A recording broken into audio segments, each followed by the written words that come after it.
2 spasi. Oke.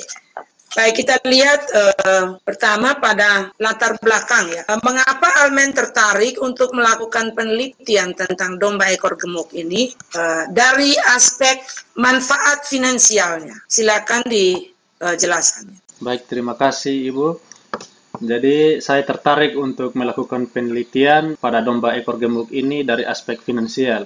Yang pertama, karena memang domba ekor gemuk ini merupakan ikon saburai jua dan dipelihara tanpa ada tujuan komersial seperti itu, Ibu. Dan dalam pikiran saya ini sayang sekali ikon saburai jua tetapi belum maksimal dalam pemeliharaannya, belum dijadikan komersial seperti itu, Ibu. Terima kasih. Nah, itu yang tidak diuraikan di dalam latar belakang. Apa yang Anda kemukakan saat ini, ya poinnya sudah benar, tetapi itu tidak nampak pada latar belakang. Kemudian keunggulan dari ternak domba pada bagian awal atau latar belakang ini perlu ditambah seperti yang sudah disarankan waktu seminar hasil ya. Jadi tidak hanya menjelaskan ciri ya, menjelaskan ciri dari domba tersebut, tetapi apa sebenarnya yang menjadi dasar pertimbangan bagi Anda untuk melihat domba, bukan kambing atau ternak lain. Keunggulan dari wilayah Kabupaten Sarai ya, salah satunya adalah keberadaan ternak domba ini. Kemudian domba ekor gemuk, ini ciri umumnya apa saja? Ciri umum dari domba ekor gemuk, yang pertama pastinya ekor yang gembuk, kemudian yang berikut mampu hidup di daerah tropis. Perbedaan antara domba dan kambing yaitu terletak pada sifatnya di mana domba ini lebih penurut dibandingkan dengan kambing. Halo Ibu. Tidak dengar. Aduh, keluar lagi.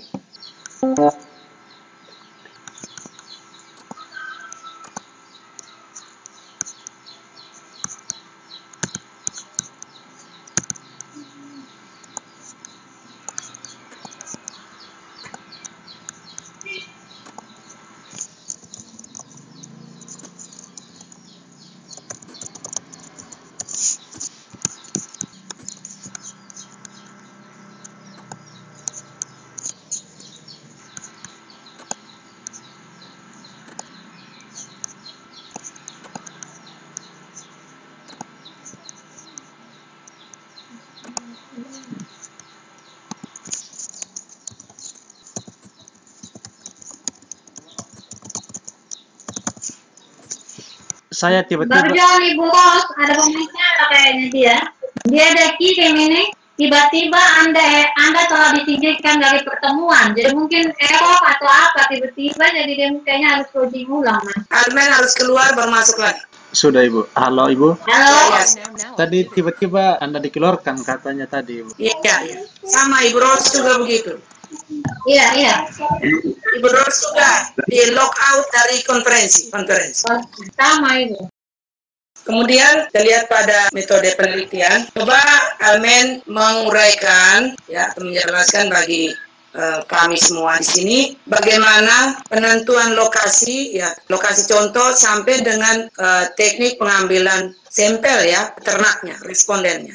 Baik Ibu, jadi pengambilan contoh atau penentuan kecamatan dan desa contoh itu dilakukan dengan 3 tahap. Tahap pertama pada kecamatan. Pada kecamatan ini dilakukan dengan pertimbangan jauh dan dekat dari ibu kota kabupaten. Dasar pertimbangan dilakukan penentuan menggunakan jarak ini. Yang pertama yaitu karena ada berpengaruh terhadap harga, di mana harga domba di kecamatan yang jauh dari ibu kota itu lebih rendah dibandingkan dengan harga domba yang dekat dengan ibu kota kabupaten, yaitu Kecamatan Sabu Barat. Dan kecamatan yang terpilih yaitu Kecamatan Liai dan Kecamatan Sabu Barat. Kemudian yang berikut adalah penentuan desa contoh. Itu dengan dasar pertimbangan desa-desa terpilih memiliki populasi KK peternak terbanyak, sehingga di Kecamatan Sabu Barat itu terdiri dari 18 desa dan diambil 3 desa contoh, yaitu ada Desa Raina Lulu, Desa Delo, dan Desa Raimude. Kemudian di Kecamatan Liai sendiri terdapat 12 desa. Yang diambil ada 3 desa contoh, yaitu Desa Rairobo, Desa Loborui, dan Desa Kotahawu. Kemudian tahap ketiga itu penentuan responden dari desa-desa terpilih tersebut.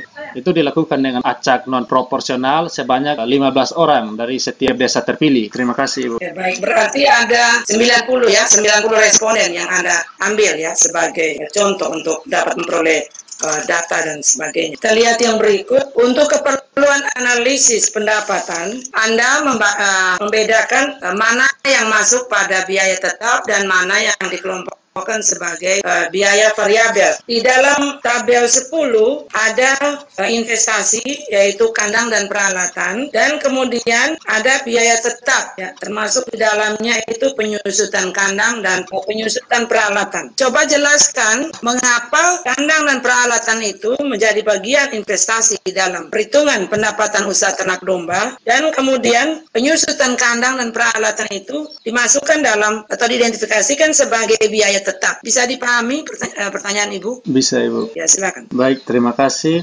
Kandang dimasukkan ke dalam biaya investasi karena yang pertama, kandang ini merupakan aset yang akan digunakan dan masa umur ekonomisnya lama, 10-15 tahun, tergantung dari kandang tersebut. Apakah kandang itu darurat, terbuat dari bahan-bahan lokal atau dari permanen seperti semen. Kemudian penyusutan kandang dimasukkan sebagai biaya tetap karena yang pertama penyusutan kandang ini kita hitung dengan metode garis lurus sehingga penyusutan setiap tahun itu sama sehingga dianggap sebagai biaya tetap karena tidak tergantung dari berapa banyak jumlah ternak yang akan dipelihara, baik ternak itu ada ataupun tidak. Iya, Ibu. Kemudian mengapa ternaknya tidak masuk di investasi, hanya kandang saja? Dasar pertimbangannya apa? Proyeknya ini kan usianya 7 tahun. Kenapa ternak tidak masuk? Ternak tidak masuk karena di dalam berjalannya usaha maka akan ada proses pergantian ternak seterusnya sehingga tidak dimasukkan. Pergantian ternak karena dijual atau bagaimana? Baik, Ibu, jadi pergantian ternak yang dimaksud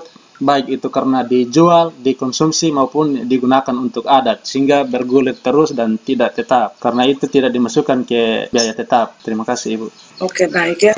Karakteristik responden ya. Salah satunya adalah tingkat pendidikan. Anda menyatakan di bagian depannya bahwa kalau tingkat pendidikan semakin tinggi, tingkat pendidikan peternak semakin tinggi, maka produktivitas usaha peternakan itu semakin meningkat. Sedangkan fakta dari penelitian Anda bahwa tingkat pendidikan peternak domba ekor gemuk di Kabupaten Saburai Jua itu relatif ya sangat rendah karena 55,6% itu tidak sekolah dan semua peternak yang menjadi responden Anda itu belum pernah mendapatkan pendidikan non formal seperti penyuluhan, pelatihan dan sebagainya yang berkaitan dengan usaha ternak domba. Bagaimana ini dua pernyataan yang kontra? Kalau tingkat pendidikan makin tinggi maka produktivitas usaha peternakannya semakin tinggi ya. Faktanya berbeda. Bisa Anda jelaskan ya? Baik, Ibu. Jadi pada faktanya bahwa tingkat pendidikan peternak domba di Kabupaten Saburai Jua itu rendah pendidikan formalnya. Kemudian berkaitan dengan produktivitas ternak, bahwa memang untuk produktivitas ternak domba di Kabupaten Saburai Jua saya katakan belum maksimal.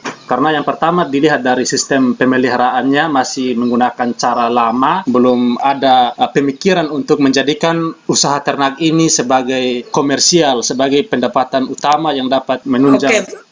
Silakan diselesaikan kalimat. Jadi kalau seandainya pendidikan peternak ini lebih tinggi, maka otomatis mereka akan berpikir ke depan, berpikir bagaimana menjadikan usaha ternak ini komersial seperti itu. Dengan demikian, maka usaha ternak tersebut produktivitasnya akan semakin baik. Terima kasih, Ibu. Oke, baik. Berkaitan dengan tenaga kerja ya. Di sini Anda menulis bahwa ada 8,9% tenaga kerja itu tidak memiliki tanggungan keluarga. Itu apakah hanya responden itu sebagai kepala keluarga, dia tidak punya, artinya dia hidup sendiri begitu atau bagaimana maksudnya? Baik, Ibu, berkaitan dengan responden yang tidak memiliki tanggungan keluarga, benar, Ibu, bahwa mereka ada yang hidup sendirian, bapak-bapak sendiri, kemudian ada yang ibu-ibu sendiri yang sudah tua, tapi mereka masih mengusahakan ternak domba seperti itu, Ibu. Nah, itu perlu ditambahkan ya dalam tulisan Anda. Jadi tidak hanya menulis tabel dengan angka-angka tersebut, tetapi ya diberikan penjelasan tambahan. Lalu pada halaman 36 di alinea kedua, coba Anda baca. Data ini menunjukkan bahwa peternak cukup berpengalaman dalam memelihara ternak DEG dengan sistem pemeliharaan yang diwariskan turun-temurun. Ya, barangkali di situ kurang ini ya. Yang berpengalaman itu bukan ternak ya, tapi manusianya, peternaknya. Kemudian Anda kan menulis itu ternak itu. Ternak bukan pengalaman ya. Siap, Bapak. Ternak ya. Iya, Bapak. sistem peternakan rakyat dan sistem pemeliharaan rakyat itu, sistem pemeliharaan rakyat kayaknya saya baru dengar itu. Saya baru dengar ini istilahnya. Yang benar mana? Sistem peternakan rakyat atau sistem pemeliharaan rakyat?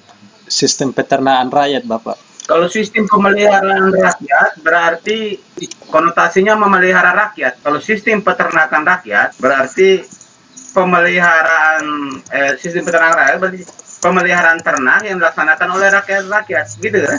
Kalau secara harfiah. Kalau sistem pemeliharaan rakyat berarti kita pelihara rakyat. Kita masih tanya pelihara siapa. Jadi yang benar mana? Sistem peternakan rakyat atau sistem pemeliharaan rakyat? Yang benar sistem peternakan rakyat, Bapak. Ya.